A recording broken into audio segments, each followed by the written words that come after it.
Hello again, Struck. Today I'm gonna be bringing you another video for Outriders, and this one would be me taking a look at the Devastator passive skill tree, talking about each of them, Vanquisher Warden, Seismic Shifter, each of those three branches, and at the end I will show you, well, not 9, but actually I decided to make it 10 theorycrafted setups and talk a bit about those. So let's quickly start with the Vanquisher skill tree. As you can see, it's the weapon damage centric one, so there's weapon damage and armor piercing, which affects your weapon shots, unlike resistance piercing, which affects your anomaly power skills. So this is increased close range weapon damage, and this is increased close range weapon damage. Then weapon damage, weapon damage, weapon damage here, here, and here. So 4 weapon damage, 2 times close range weapon damage. There's a synergy with shotguns for damage and drops. There's synergy for assaults for damage and drops. Here's some shotgun damage, here's some assault damage, and here's crit damage, the only crit damage you have in this setup. Here is protection. Skills give you extra weapon damage for 10 seconds, pretty good. It's only for you though, not for you and the teammates, unlike the Technomancer who gives buffs to the whole team. This one is just for you. And when paired with a Technomancer that gives you extra weapon damage as well, it's gonna be amazing to stack it. So here's some kinetic skills cooldown, here's some kinetic skills cooldown. Here's some weapon leech, here's some weapon leech, and this one gives you increased damage against elites, and elites do less damage to you, which is super good, I think, but it's only to you, not for the whole team, unlike some other class that can give it to the whole team. Here's reload your weapon faster, and here's increase your magazine size, and here is decreased weapon recoil. So more armor piercing, so you can stack 1, 2, 3 times 15 for 45% armor piercing in total, which is amazing. And here, when kinetic skills end, increase your weapon damage by 70% for 10 seconds. And this one, if you want to keep it up at all times, you might want to have, for example, things like earthquake. Not earthquake, things like the jump or the charging skill. And just use that and get the cooldown as low as possible, so you can use this as much as you can. So definitely kinetic skill cooldown would be amazing to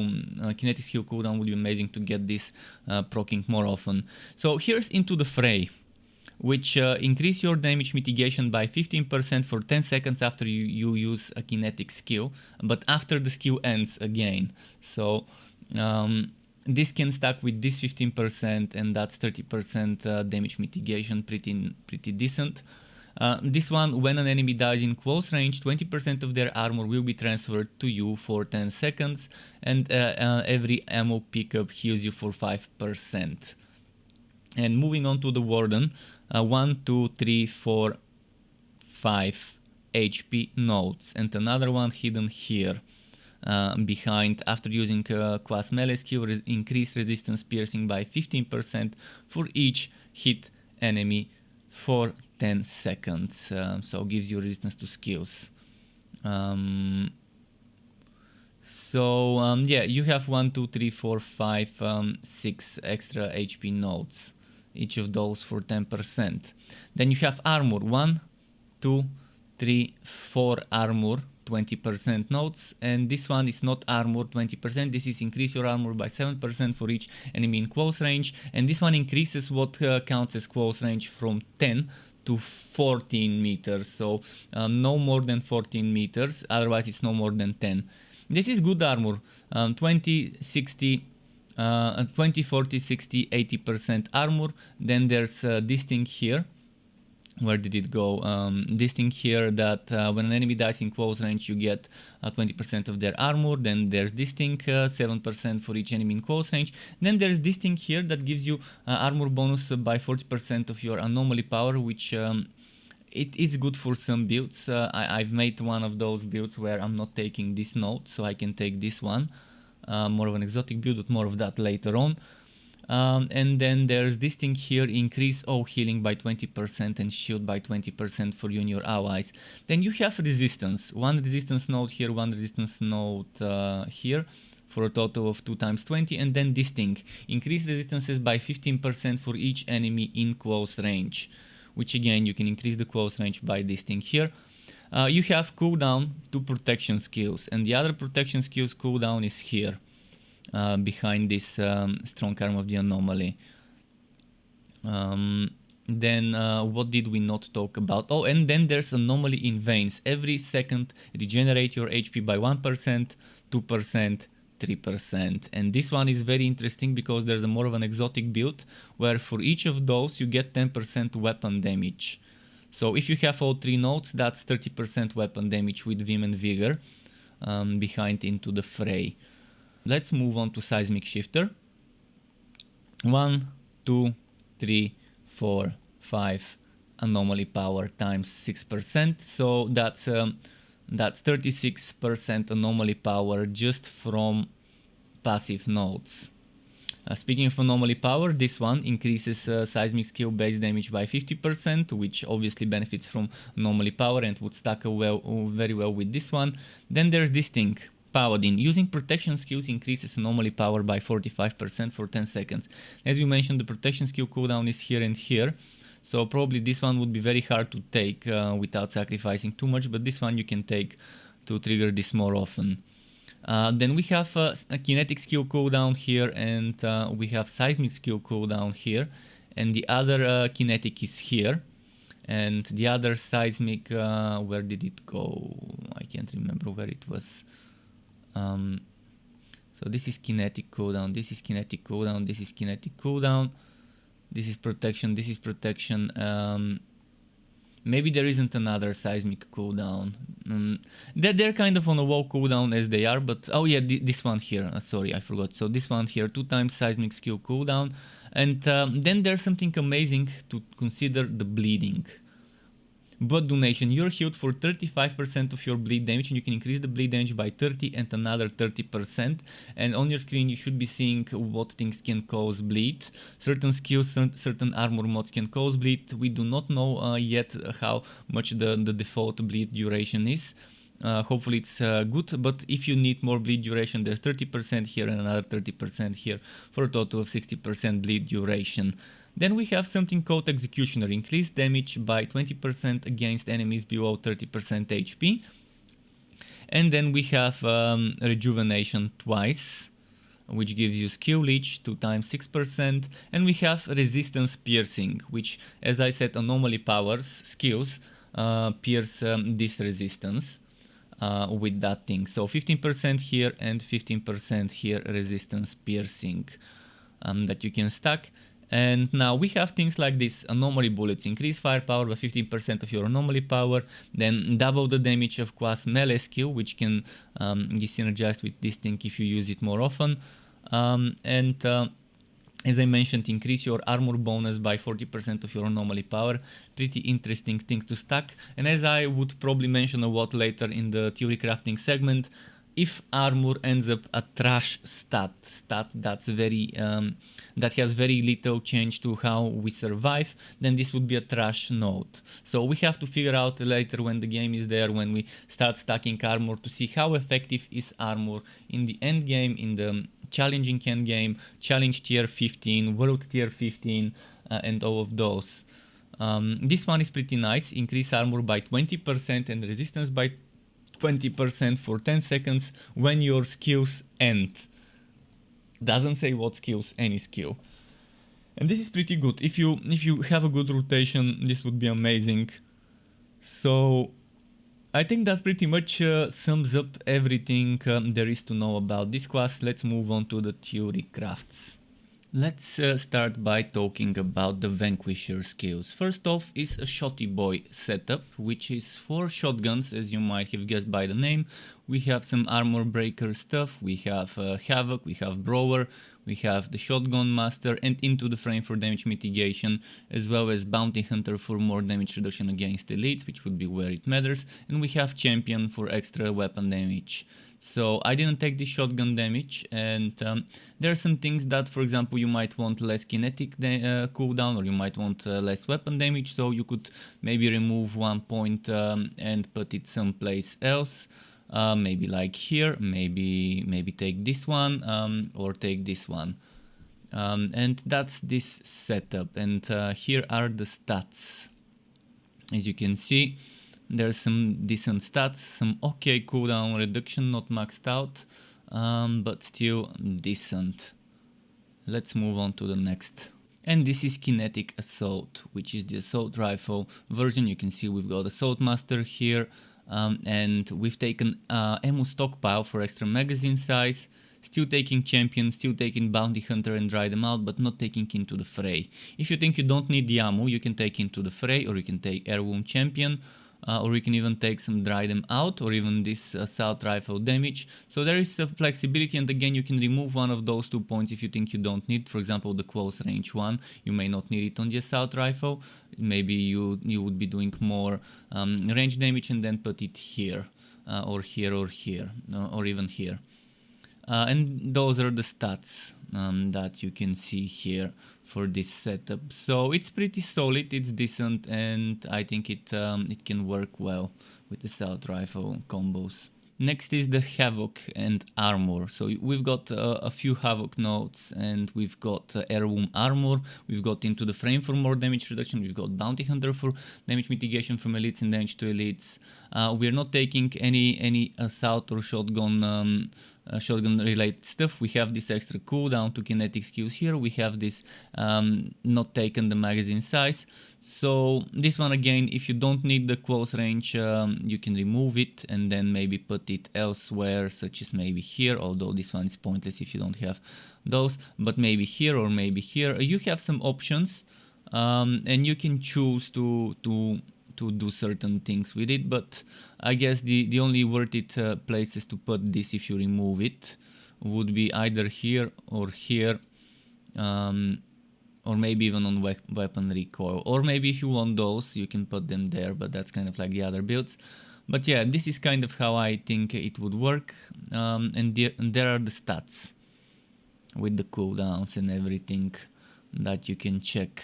Next is Armored Up, and this one would either be an amazing tank or a very shitty tank. It all depends how effective armor will be. I'm stacking 110% armor, and also taking this 40% of your anomaly power converted into armor, which is pretty solid. So this is almost as much armor as one can get. Obviously you can get more armor with this and this, but I didn't take those, so I can take this one. But yeah, this one is amazing. You have so much armor, and you have some cooldown for protection skills and some cooldown for seismic skills. In general, this would be kind of a support tank. You can see it's the no capstone build. I'm not taking increased firepower, increased anomaly power. We're not focusing on our damage. We're focusing on increasing our armor. This is interesting. It's very interesting setup with some anomaly power mixed in between. And yeah, maybe this would be kind of like either a very good tank or a very bad one. It's more of an exotic build experiment of mine. And here are the stats. Here are the stats, here are the cooldowns. Keep in mind, in this site it says reflect bullets. It lists reflect bullets as a seismic skill, but it's actually a protection skill. So keep that in mind. Next is the buffed Warden. The buffed Warden is using Champion, which gives you 45% weapon damage for 10 seconds after using a protection skill, and Paladin that gives you 45% anomaly power for 5 seconds after using a protection skill. It maxes out the protection skill cooldown you can get by getting 2 times 15. And it's maxing out the armor you can get, and even stacking extra armor when an enemy dies in close range. But it doesn't have Stone Circle to increase what is considered close range, unfortunately. But there isn't anything I could sacrifice to put it here. You might want to rework it, you might want to get some things. It also doesn't give you this thing, healing and shields for all of your allies. In fact, I didn't make a single build for that, but if someone wants to, I could maybe give them an idea of how they can rework this by maybe doing this thing and only focusing on the weapon damage rather than the anomaly power. But that pretty much is this setup. Let's move on to the next one. Oh, actually, let's show you the stats first. You can see maxed out armor in terms of nodes and stuff. It's pretty okay. It's pretty okay. It remains to be seen whether it will be a really good build or not, but I think it has some potential here. And here is the Havoc Warden. The Havoc Warden is more of an offensive Warden. It still takes Heirloom, it still takes as much armor as it can. We're taking Mighty Tank, it's taking Champion, and on top of Champion we're using 2 armor breaker nodes for a total of 30 armor piercing, and we're using weapon damage, close range weapon damage, and weapon damage, which is a pretty interesting setup, and I think this one could have also a lot of potential. And if you want, you can remove some nodes here. You can maybe just take this one armor breaker and do something like this. Okay, not this, this and this, and maybe even this, or something like this one. It's interesting. So it is a very flexible setup, and there are a lot of things you can take. You can even take the resistance node, or you can do 1, 2, 3 over here, or even go and take a shotgun damage increase, or take the assault rifle damage increase with the crit damage, although here you might need to remove a point. Actually, yeah, you won't be able to take... yeah, you can take the assault rifle. That's how you take the assault rifle damage. So it is a flexible setup, and I think many of you might want to experiment with this one, a more offensive Warden setup, still providing survivability. But again, Warden remains to be seen how good armor will be. All Warden setups I did with all the armor stacking can end up being complete trash if armor is a trash stat to stack in the end game. So it remains to be seen. I hope it doesn't suck, and because there are some amazing skills that give you a lot of armor stacking, and you can combine a lot of synergies with that. Now here is another interesting, more of an exotic setup, the Vigor Warden. The Vigor Warden is using Vim and Vigor, which means we're using Anomaly in Veins, and I'm using all 3 Anomaly in Veins nodes. And this means I'm getting 30% weapon damage as a result of those. I also use Into the Frame to unlock it, which is nice. So using kinetic skills to get damage mitigation, and we're also using Champion for that extra weapon damage, and using Heirloom armor. So yeah, it's kind of strange. We're not taking this resistance, and this resistance either, but again, it remains to be seen how effective armor will be. If armor sucks, I would do something like this. If armor sucks in the game, I would probably remove that armor and take the resistance nodes, and then maybe take this kinetic cooldown, or get this one, or get some piercing, or even this one for extra resistance piercing. So there are ways to do it if armor ends up sucking, but this is how it will be for the time being. Wait, I missed a point somewhere. Which point? Oh yeah, it's this point. So this is how it will be for the time being. So I hope this is nice, and this was kind of the bonus exotic kind of setup as well. Next we're moving on to Seismic Shifter. So this is Paladin's Mass, and with Paladin's Mass I suggest using, well, Endless Mass as a skill.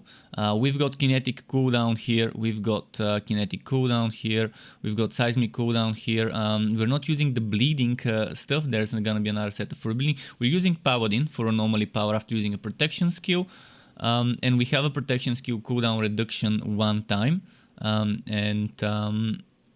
yeah, it's got a lot of cooldown reduction, this build, and it's using Into the Fray, it's using Strong Arm of the Anomaly, and using Protected by the Anomaly as well for extra armor, which if armor sucks I would remove the point here and put it elsewhere. Piercing, resistance piercing here, and if you remove that point and take another resistance piercing, it's not gonna be bad, or another skill leech. And we're using this skill damage to seismic skills, and you can see the stats over here for this setup. Pretty interesting stats, and look at the cooldowns.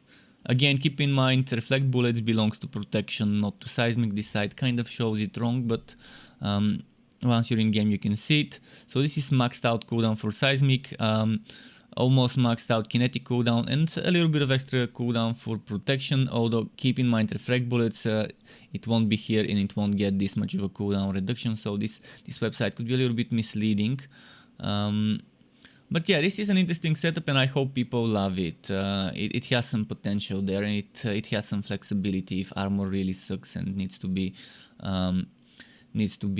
swapped out for something else. This is the Bleed Master. It is taking every bleeding related thing I can take. 30 bleeding duration, 30 bleeding duration percent, 30% bleed damage and another 30% bleed damage. And you're healed for 35% of the damage caused by bleed. And on your screen you should be seeing what can cause bleed, so keep that in mind. We're taking the seismic skill damage, and I would suggest maybe using seismic mass, maybe using impale, or maybe using some of those mods that do bleed. We have this as an extra point cooldown for protection skills, which is flexible. You can put it here, you can put it here, you can put it here or here or here. Or you can even do something like this one, it's not so bad. But yeah, I think that's kind of a flexible point. If you don't want the duration, you can remove those durations and just keep the bleed damage. Then my suggestion would be resistance piercing. Or even doing something like this. Or maybe just doing something like this. There are ways to spend those points if you don't need that extra duration, so it is a flexible build. And again, keep in mind, reflect bullets belongs to protection, so it's not gonna have this cooldown reduction you see here. But I would suggest Endless Mass. Endless Mass seems like an amazing skill for team play on the harder difficulties, which would be amazing.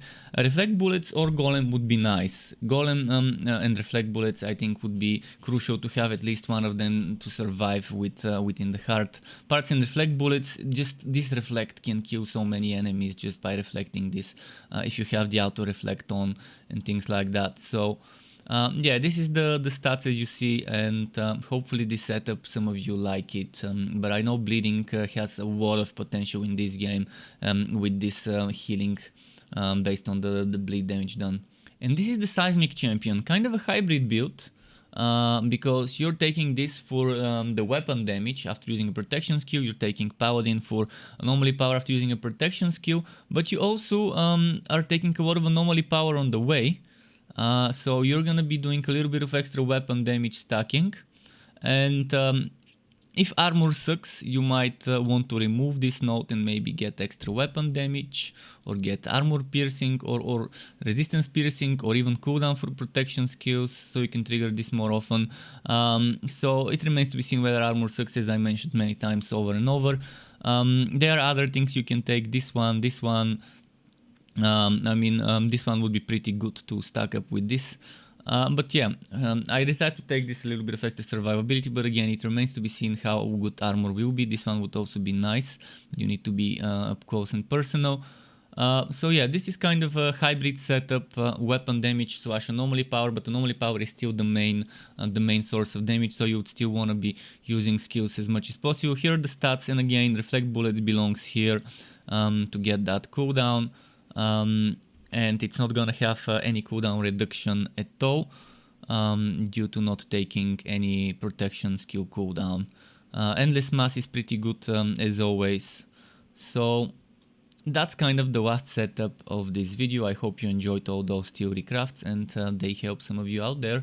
Maybe figure out, maybe experiment with those. It's free to Re-spec all the time, so test them out while you're leveling up, see what works, see what doesn't. I mean, I can't tell you it's gonna be a meta setup or not for either of those, because I don't know all the stats and mods and weapons that exist in the game, but when I do, I will start to at least make some fun builds that can do the hardest content, even if they're not meta and they don't do it as quickly as possible. To get notified when I upload more content for this game or other games like this one, which would be wooters of all varieties, isometric, third-person ARPGs, wooter shooters, and all sorts of waters like that. You could subscribe to my channel and hit that bell button to not miss out on my content updates. And optionally, you can even join as a member of the Struck Club on YouTube as a channel member to get access to exclusive perks such as special emotes custom made by me, special badges custom made by me that represents how many months you have been a member for, as well as opt-in of editing tutorials that I can give for Photoshop, Adobe Premiere, as well as shoutouts and things like that. And I would like to use this part of the video to thank all my YouTube members and Twitch subscribers. Thank you for supporting the channel and keeping me going. Thank you also for watching this video, everyone. Keep it cool, Struck Club. Until next time, and goodbye.